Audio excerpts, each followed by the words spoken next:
to Virgo Potens. I invite you to give this video a like and to subscribe to my channel. YouTube has introduced a great feature called Super Thanks. If you enjoy this video, you can support my work or say thank you by clicking on the Super Thanks icon. It's similar to offering support through a super chat. From Prophecies and Revelations by Saint Bridget of Sweden. Book 2. The Son's Instruction to the Bride about the Devil. The Son's answer to the bride about why he does not remove evildoers before they fall into sin, and about how the kingdom of heaven is given to baptized persons who die before reaching the age of discretion. Chapter 1. The Son spoke to the bride, saying, When the devil tempts you, tell him these 3 things.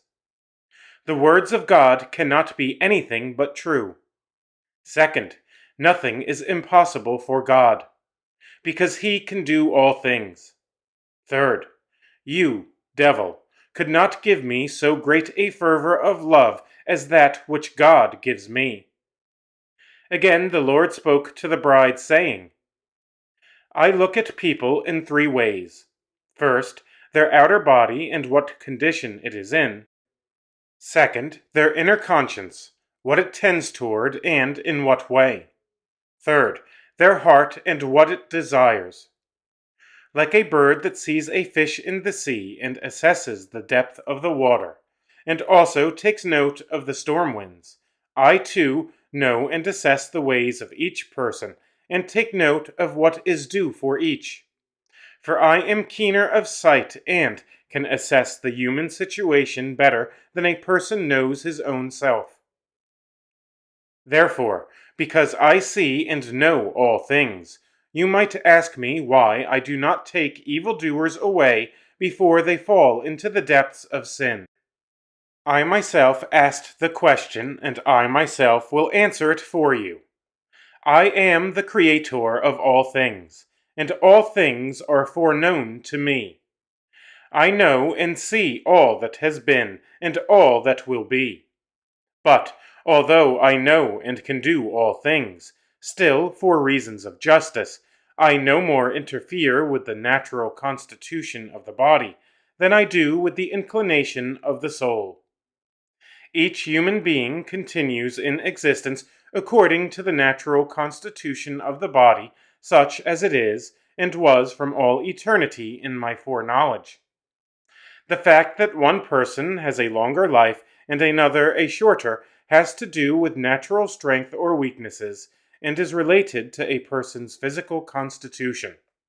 It is not due to my foreknowledge that one person loses his sight or another becomes lame, or something like that, since my foreknowledge of all things is such that no one is the worse for it, nor is it harmful to anyone. Moreover, these things do not occur because of the course and position of the heavenly elements, but due to some hidden principle of justice in the constitution and conservation of nature. For sin and natural disorder bring about the deformity of the body in many ways. This does not happen because I will it directly, but because I permit it to happen for the sake of justice. Even though I can do all things, still I do not obstruct justice. Accordingly, the length of brevity of a person's life is related to the weakness or strength of his physical constitution, such as it was in my foreknowledge that no one can contravene. You can understand this by way of a simile. Imagine that there were 2 roads with one road leading up to them. There were a great many graves in both roads, crossing and overlapping one another. The end of one of the 2 roads dropped directly downward. The end of the other tended upward.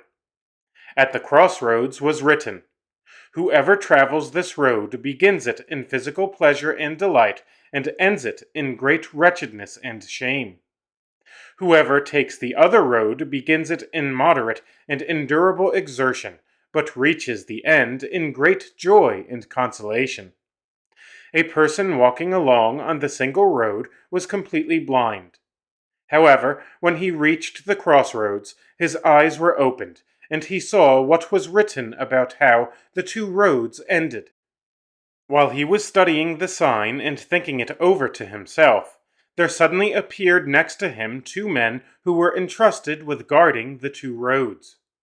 As they observed the wayfarer at the crossroads, they said to each other, "Let us carefully observe which road he chooses to take, and then he will belong to that one of us whose road he selects." The wayfarer, however, was considering to himself the ends and advantages of each road.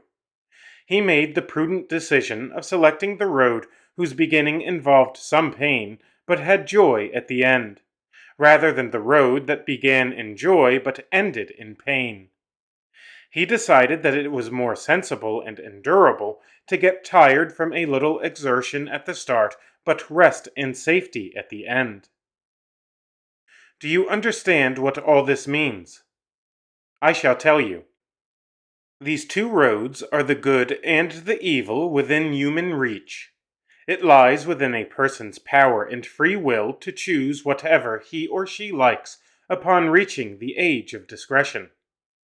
A single road leads up to the two roads of the choice between good and evil. In other words, the time of childhood leads up to the age of discretion. The man walking on the first road is like a blind man, because he is, as it were, blind from his childhood up until he reaches the age of discretion, not knowing how to distinguish between good and evil, between sin and virtue, between what is commanded and what is forbidden. The man walking on this first road, that is, in the age of boyhood, is like a blind man.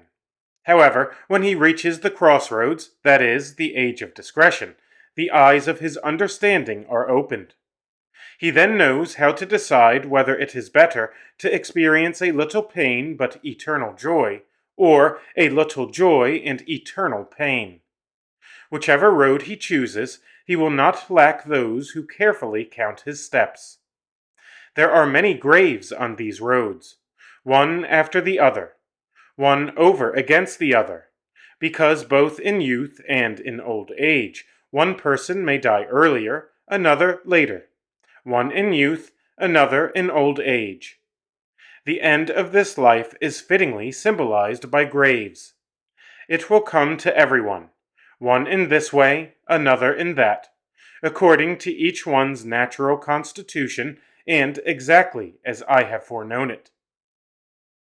If I took anyone away against the body's natural constitution, the devil would have grounds of accusation against me. Accordingly, in order that the devil might not find anything in me that goes against justice in the least, I no more interfere with the natural constitution of the body than I do with the constitution of the soul. But consider my goodness and mercy. For, as the teacher says, I give virtue to those who do not have any virtue. By reason of my great love, I give the kingdom of heaven to all of the baptized who die before reaching the age of discretion. As it is written, "It has pleased my Father to give the kingdom of heaven to such as these." By reason of my tender love, I even show mercy to the infants of pagans. If any of them die before reaching the age of discretion, given that they cannot come to know me face to face, they go instead to a place that is not permitted for you to know, but where they will live without suffering. Those who have advanced from the one road reach those two roads, that is, the age of discretion, between good and evil. It is then in their power to choose what pleases them most. Their reward will follow the inclination of their will, since by that time they know how to read the sign written at the crossroads telling them that it is better to experience a little pain at the start and joy ready and waiting for them than experience joy at the start and pain at the end. Sometimes it does not happen that people are taken away earlier than their natural physical constitution would normally allow. For example, through homicide, drunkenness, and things of that kind. This is because the devil's wickedness is such that the sinner, in this case, would receive an extremely long-lasting punishment if he were to continue in the world for any great length of time. Therefore, some people are taken away earlier than their natural physical condition would allow, due to the demands of justice and because of their sins. Their removal has been foreknown to me from all eternity, and it is impossible for anyone to contravene my foreknowledge. Sometimes good people are also taken away earlier than their natural physical constitution would allow. Because of the great love I have toward them, and because of their burning love and their efforts to discipline the body for my sake, justice sometimes requires that they be taken away, as foreknown to me from all eternity. Thus, I no more interfere with the natural constitution of the body than I do with the constitution of the soul. The son's indictment of a certain soul who was to be condemned in the presence of the bride, and Christ's answer to the devil about why he permitted this soul, and permits other evildoers, to touch and take or receive his own true body. Chapter 2. God appeared angry and said, "This work of my hands, whom I destined for great glory, holds me in much contempt.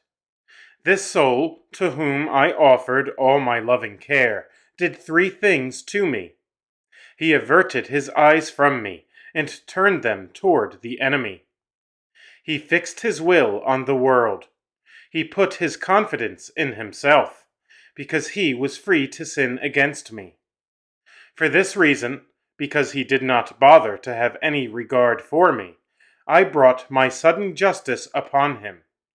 Because he had fixed his will against me, and put false confidence in himself, I took away from him the object of his desire. Then a devil cried out, saying, 'Judge, this soul is mine.' The judge answered, 'What grounds do you bring against him?' He answered, 'My accusation is the statement in your own indictment that he despised you, his creator, and because of that his soul has become my handmaid. Besides, since he was suddenly taken away, how could he suddenly begin to please you? For, when he was of sound body and living in the world, he did not serve you with a sincere heart, since he loved created things more fervently, nor did he bear illness patiently, or reflect on your works as he ought to have. In the end, he was not burning with the fire of charity. He is mine because you have taken him away suddenly.' The judge answered, 'A sudden end does not condemn a soul, unless there is an inconsistency in her actions. A person's will is not condemned forever without careful deliberation.' Then the Mother of God came and said, 'My son, if a lazy servant has a friend who is on intimate terms with his master, should not his intimate friend come to his aid? Should he not be saved if he asks for it, for the sake of the other?' The judge answered, 'Every act of justice should be accompanied by mercy and wisdom. Mercy with respect to remitting severity, wisdom to ensure that equity is maintained. But if the transgression is of such a kind as not to deserve remission, the sentence can still be mitigated for the sake of friendship without infringing justice.' Then his mother said, 'My blessed son, this soul had me constantly in mind, and showed me reverence, and was often moved to celebrate the great solemnity for my sake, even though he was cold towards you. So have mercy on him.' The son answered, 'Blessed mother, you know and see all things in me. Even though this soul kept you in mind, he did so more for the sake of his temporal welfare than for his spiritual welfare. He did not treat my most pure body as he should have. His foul mouth kept him from enjoying my charity. Worldly love and dissolution hid my suffering from him. His taking my pardon too much for granted, and not thinking about his end, accelerated his death. Although he received me continuously, it did not improve him much, because he did not prepare himself properly. A person who wishes to receive his noble lord and guest should not only get the guest room ready, but also all the utensils. This man did not do so, since, although he cleaned the house, he did not sweep it reverently with care. He did not strew the floor with the flowers of his virtues, or fill the utensils of his limbs with abstinence. Therefore, you see well enough that what must be done to him is what he deserves. Although I may be invulnerable and beyond comprehension, and am everywhere by reason of my divinity, my delight is in the pure, even if I enter the good and the damned alike. The good receive my body, which was crucified and ascended into heaven, which was prefigured by the manna and by the widow's flower.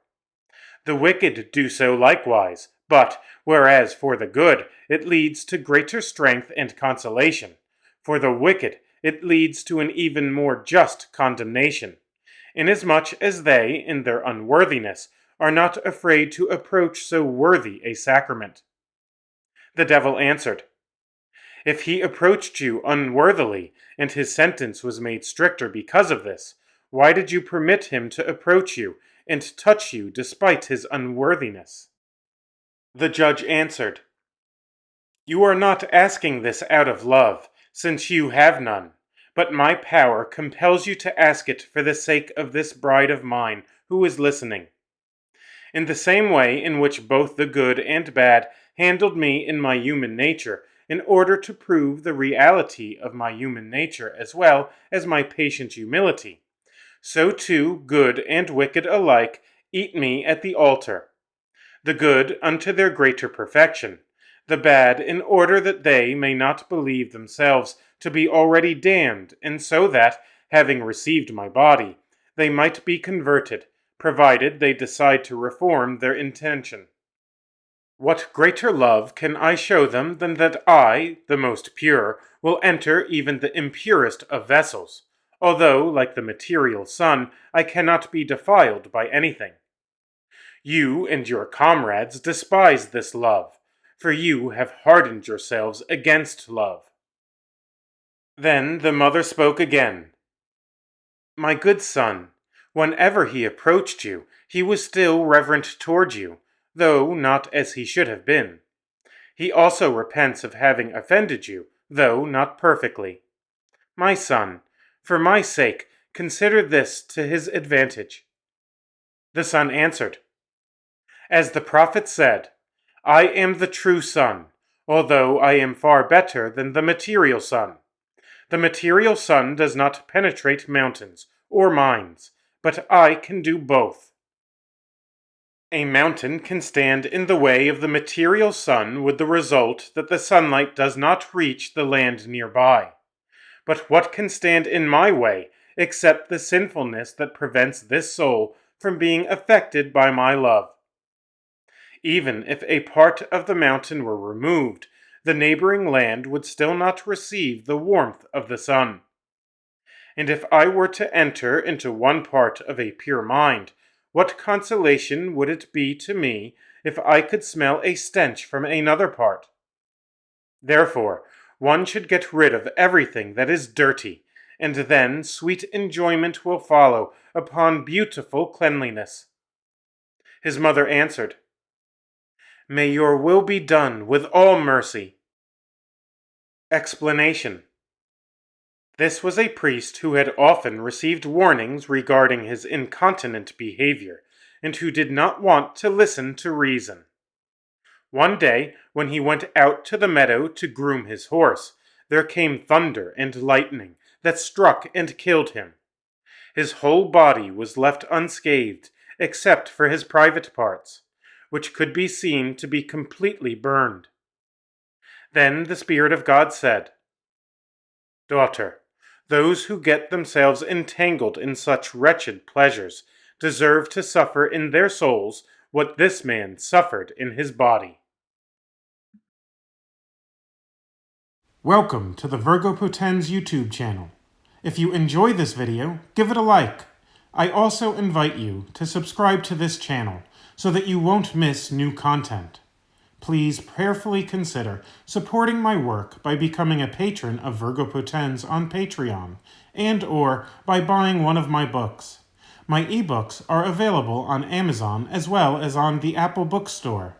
For those who prefer a physical copy rather than an ebook, my book, Spiritual Warfare, Know Thy Enemy, is also available as a paperback on Amazon. If you are interested in making a one-time contribution, I suggest that you do so by simply buying one of my books. I am thankful for your support. Links to Patreon and to my books will be posted in the comments section of this video. The continuation of this work isn't possible without you. Lastly, and most importantly, please pray for me. May the Virgin Most Powerful guide and protect you.